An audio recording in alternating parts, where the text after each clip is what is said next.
All right. Good morning, everybody. Sorry about that. Yeah.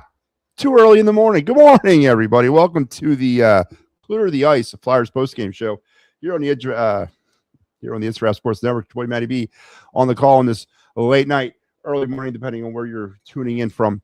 Listen, they hang on. Flyers do it 3-2 tonight in overtime in a game that they honestly didn't deserve to win, in my opinion. They got off to that good 2-0 lead, and then the offense bogged down as it has been all season long. Some stupid plays, bad turnovers. I've never seen a team with the ability of I've never seen a team before in my life be so clueless on odd man rushes. The Flyers are so slow in trying to make things happen on odd man rushes. But Dan Vladar stood tall back there. They peppered him all through that third period. But he hung in there, and the Flyers found a way to pull this thing out in overtime, 3-2, amidst a little bit of controversy there at the end of the game in the overtime goal. That was reviewed for potential offside, but it was confirmed. And the Flyers, with a huge win tonight, start out their West Coast trip over the Anaheim Mighty Ducks of Anaheim, whatever they call themselves these days, and keeping their slim playoff hopes alive. 76 points now on the season. And every game's got to be tackled like a playoff game. Every game's got to go into that mentality if they're going to find a way into this thing. So good start, though, tonight here in Anaheim, or out there in Anaheim. Just for those that are checking in, tomorrow night we'll have you back again when they go to L.A. for the back-to-back. It'll be Mike Laro on the call, and then Mike will have you also on Saturday. So I got my late-night duty here tonight. So let's get into this bad boy, shall we? So let's start, as we do every game, with a little of on ice or off ice admin notes. Flyers did not dress or sit, or they did not play Garrett Wilson, Noah Juleson, and Carl Grunderson. The Ducks scratched Rocco Gudis, Ross Johnson, Drew Helson, and Mason McTavish. Dan Vladar got to start tonight and played really stout. He's in uncharted territory right now in terms of minutes logged, games logged. This is the most he's ever done in his career. Faced 36 shots tonight, stood tall, only gave up to 2 goals, finishes with a .944 save percentage for the Ducks. And a little bit of a smaller effort. I mean, the Flyers only mustered 27 shots on them. Dostal faced 27 shots, gave up 3 goals to include the overtime winner, and with a .889 save percentage. So let's get into the meat and bones of this game.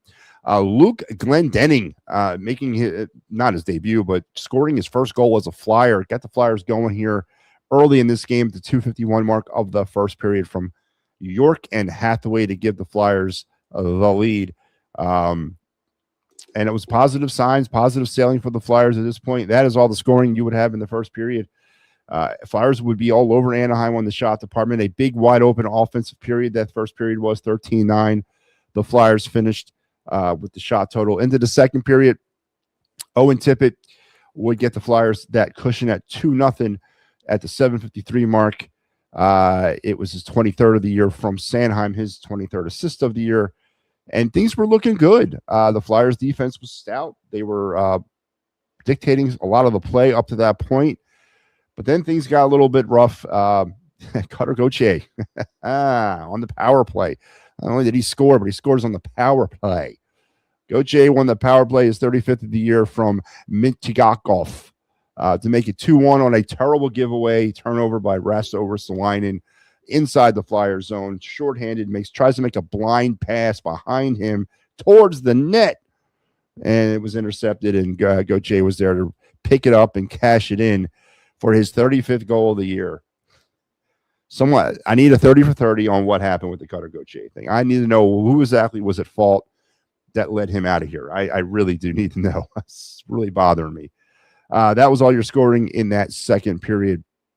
And that 1922 mark, before I gloss over that, you kind of felt the Flyers were cracking a little bit up to that point. It was a chippy game. Some bad penalties were taken by the Flyers. People wanting to fight and all this. You give up a goal with less than a minute to go in the period. It's never good. We've talked about this a billion times. You can't give them up late, and you can't give them up early. They're morale killers, and heading into the second intermission, that is not how you want to do it. Anaheim flipped the script on the Flyers in that second period, outshot them 15-9, and it set things up for a wild and woolly third period. Leo Carlson would tie things up at 18:06. It was a fast and furious period for the Flyers. They were kind of up against it all period long. But prior to this goal being scored, Noah Cates has an opportunity with about 2 minutes and 4 seconds left. Anaheim had pulled the goalie, and all Noah Cates had to do was just kind of direct it in from a little beyond, right around center ice, and he shoots it wide, goes for an icing. On the pursuing face-off, they cash it in, and it's those types of things that the Flyers have just been. This is what separates them from everybody else, right? So Carlson with his 24th from Terry and Gauthier, a 2-point night for Cutter, again giving up those late period goals, and they would outshoot the Flyers 10-4 in that period. Heading into overtime, though, Noah Cates gets redemption, a beautiful. 3v3 overtime, as only the NHL can do it, up and down, back and forth, 2-on-1s galore. The Flyers were the recipient of this one. Matt V. Mitchkov will get the assist on Cates' 13th as they were able to cash it in on a pretty little play in front. Again, that goal was under intense review as offsides was trying to be determined, but it was upheld, and the Flyers found a way somehow to win this hockey game. In that overtime, it was 2-1 shots Anaheim over the Flyers. On the game, Flyers 27 shots to Anaheim's 36. Flyers 0 for 4 on this god-awful power play. Anaheim 1 for 4 on the Flyers' god-awful penalty kill. Flyers took the puck away 7 times, gave it away 20, blocked 18 on the night. And, I guess, style points don't count. And we already know that.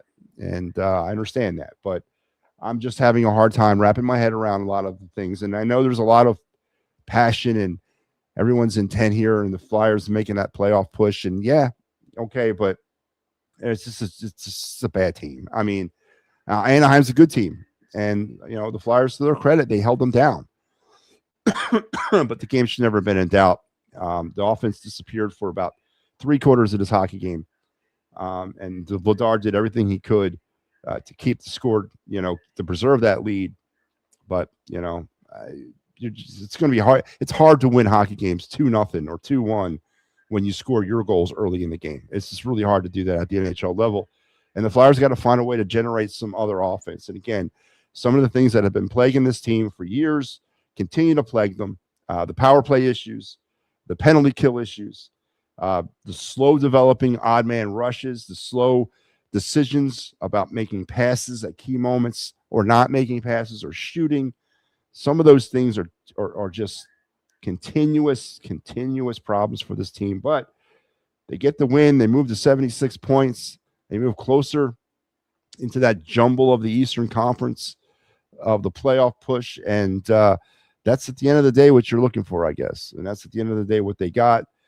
They will now, again, take their show on the road. I don't know how far is Anaheim from LA. It's like right down the street.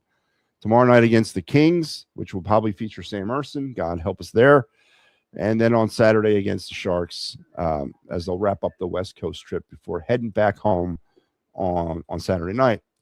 Here's our schedule on the network for the remainder of our week. Tomorrow, it will be me at 10 o'clock or 9 o'clock with the final word, and then post-game Flyers Kings with Mike Lauro.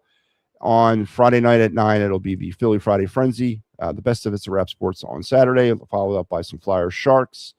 And then we get it all rolling again on Sunday with the Philly AM Sports. The final word is, or Fights Finals back, sorry, with our 2026 Phillies preview show. And then I will return to my 10 p.m. slot on the final word. So Flyers hold on in madcap fashion. Found a way to win. 3-2. Character win. Say what you want. I think it's smoke and mirrors. And the playoff chase is alive. And we'll see what they can do in LA. I'm going to call it a night. busy night here on the network for me. So thanks for tuning in. Flyers win 3-2. I know a lot of people are, and then the Clear the Ice program, it survives another week. The deal was they get points, we move on.